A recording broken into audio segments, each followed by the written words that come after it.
quiero hablarte de uno de mis juegos preferidos de todos los tiempos. Para ello viajemos al año 2000, fecha en la que decían que el mundo acabaría, al igual que en el 2003, 2012, 2019, y no, el mundo no se acabó. La llegada del nuevo milenio trajo consigo titanes como la PlayStation 2, la consola más famosa de todos los tiempos, canciones icónicas como In the Club de 50 Cent, Oye perra, y películas memorables como American Psycho, sí, la del meme, y Gladiator.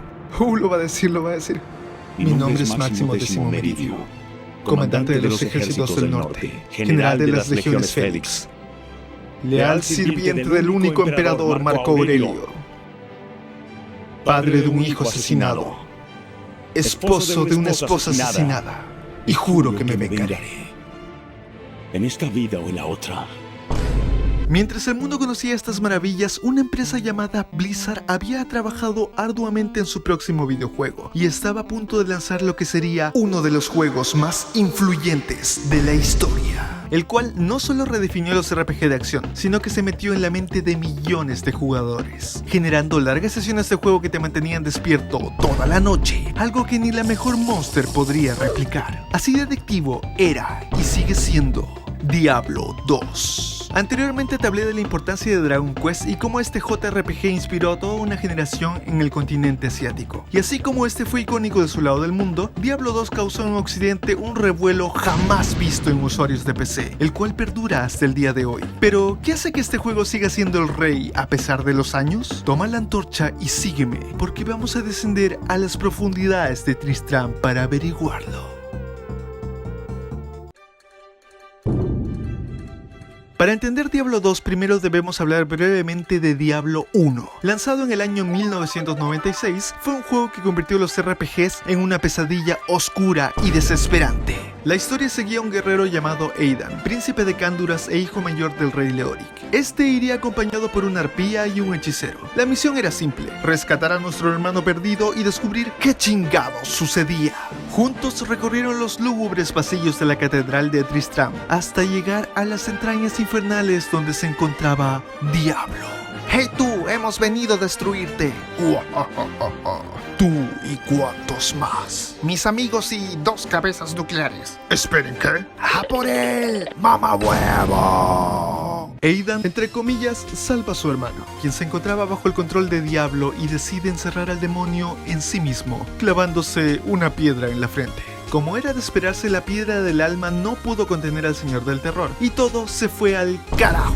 Y así el héroe se convierte en el viajero oscuro, el principal causante del desastre que nos espera en Diablo 2. Y si te preguntas qué pasó con el resto de los héroes que lo acompañaron, pues bueno.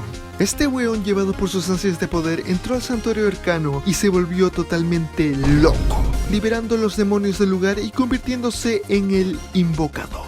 Por otro lado, la que alguna vez fue una fuerte guerrera terminó siendo consumida por el mal, adoptando así el nombre de Cuervo Sangriento y atacando a los suyos.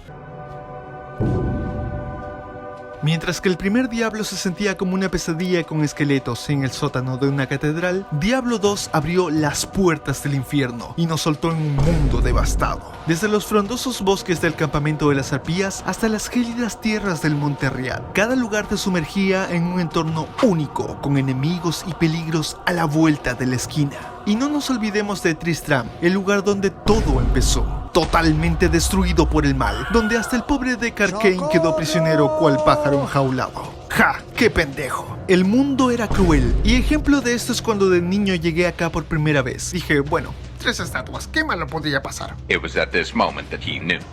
He fucked up. ¡Guau! La sufrí como no se imaginan. Y ni mencionar a las vacas. ¡Sí!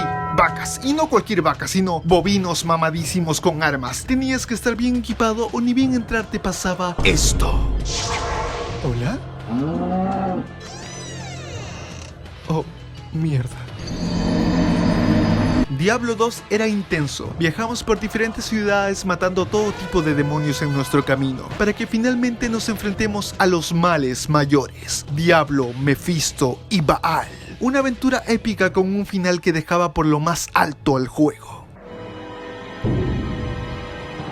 Diablo 2 no inventó el concepto de RPG de acción, pero lo perfeccionó. Y si te preguntas qué mierda es un RPG de acción o ARPG, significa Action Role Playing Game. En palabras simples, un juego de rol donde interpretas un personaje dentro de un mundo ficticio y luchas en tiempo real, a diferencia de los RPG clásicos que son por turnos. Teniendo eso en cuenta, ¿qué ofrecía Diablo 2? Tenía 5 clases icónicas: la Amazona, una experta en peleas con lanza y arco; el Nigromante, capaz de hasta revivir a tu hámster muerto; el Bárbaro, un tipo mamadísimo que luchaba cuerpo a cuerpo; el Paladín, un guerrero que usaba magia y espadas; y la Hechicera, el pinche nombre lo dice, está rotísima. Más tarde llegó Lord of Destruction y ampliaron todo. Nos dieron a la asesina, una mezcla entre Kung Fu Panda y trampas, y al druida, un weón capaz de convertirse en animales como un pinche oso. Por otro lado, agregaron un nuevo capítulo donde visitábamos la tierra natal de los bárbaros y luchábamos contra Baal. Diablo 2 y su expansión era un mundo oscuro y deprimente que le daba 1000 vueltas a su predecesor, y tenía un sistema de loot tan bien diseñado que nos transformó en acumuladores compulsivos de espadas, anillos y objetos con stats incomprensibles. El combate era simple, pero cada ataque se sentía impactante. Cada vez que lanzabas un martillo bendito, una nova de escarcha o soltabas un ejército de esqueletos, el juego se volvía puro frenesí visual. Y si alguna vez fuiste un bárbaro con 2 espadas gigantes girando como licuadora, sabes exactamente de lo que hablo.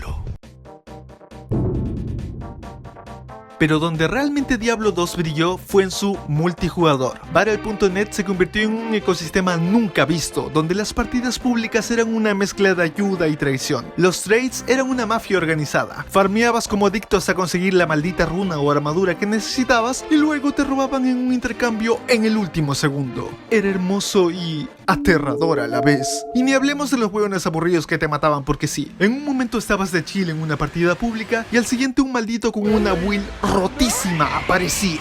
A la vez estaban aquellos jugadores que te acompañaban a hacer misiones y te ayudaban genuinamente. Y guau, se sentía tan épico llegar frente a un boss con todo un grupo de guerreros en el nivel más alto y hacerlo papilla. Joder, esto sí es cine.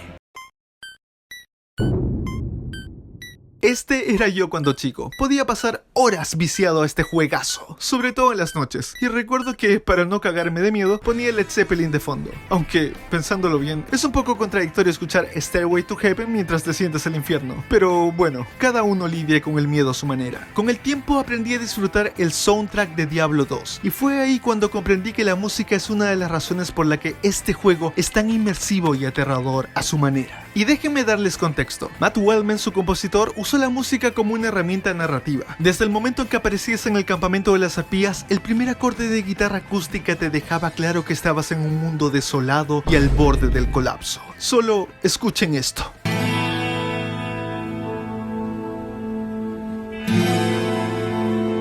Creo que me haré la automorición. Luego avanzabas al desierto de Lut Gholein y el cambio de atmósfera era inmediato. La banda sonora adoptaba un tono misterioso y exótico, con instrumentos de percusión y cuerdas. Te sentías perdido en un océano de arena. Y si hablamos de Tristram, este lugar tenía una de las composiciones más memorables y perturbadoras del juego. La icónica guitarra acústica con un efecto de reverb parecía ser un lamento por un pueblo destruido. No por nada es el tema preferido de los que hacen covers del juego. La música era tan inmersiva que, por ejemplo, en Kuraz, región de selva del juego, la música se volvía claustrofóbica y opresiva. Y tú te preguntarás, ¿cómo carajo se logra eso con música? Escucha esta mierda, por favor.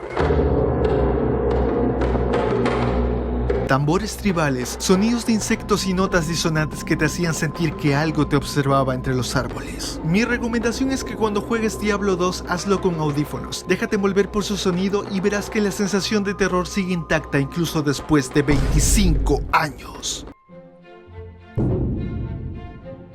Si has jugado cualquier ARPG moderno desde Path of Exile, Titan Quest, Darksider, Torchlight hasta Diablo 4, puedes rastrear sus mecánicas directamente hasta Diablo 2. Este juego es una de las bases del género. Blizzard intentó superarlo con Diablo 3, y si bien fue un buen juego, fracasó en capturar su esencia. Demasiado colorido para mi gusto, pero lo disfruté en su momento. 2 décadas después, Diablo 2 sigue vivo gracias a Diablo 2 Resurrect. Con este lograron mejorar los gráficos y hacer que corriera en la era moderna, manteniendo intacta la magia del original. En conclusión, existen juegos buenos, juegos excelentes y luego está la obra magna de Blizzard. Si nunca jugaste Diablo 2, te perdiste una de las experiencias más brutales de la historia de los videojuegos. Y si lo jugaste, sabes exactamente por qué sigue siendo el RPG de acción definitivo.